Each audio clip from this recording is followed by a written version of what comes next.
Cet homme est une figure majeure de l'histoire politique de l'Iran au XXe siècle. Il est surtout connu pour avoir défié les puissances étrangères et la monarchie iranienne.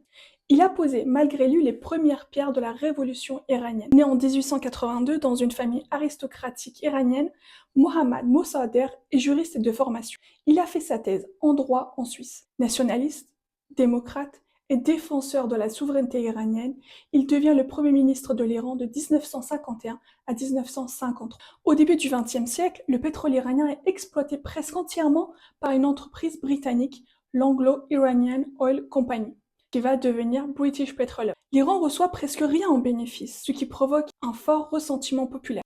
Une fois Premier ministre, Mossadegh fait voter la nationalisation du pétrole iranien. D'abord, il retire le contrôle du pétrole aux Britanniques. Ensuite, il affirme la souveraineté économique de l'Iran. Suite à cela, il devient extrêmement populaire au sein de la population. D'ailleurs, le Shah Mohammad Reza Pahlavi quitte l'Iran par crainte. Suite à ces différents événements, un embargo total britannique va être imposé sur l'Iran et va s'ensuivre une crise économique très importante. Il va y avoir de fortes tensions avec les Royaumes-Unis et les États-Unis. En pleine guerre froide, les États-Unis craignent que l'Iran ne se rapproche de l'URSS.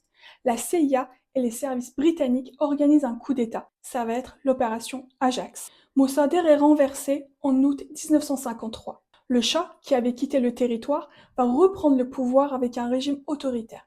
Il va juger Mossadegh, l'emprisonner, puis le placer en résidence surveillée. Des milliers d'opposants vont être tués dans les prisons. Mossadegh meurt en 1967, complètement isolé dans sa maison.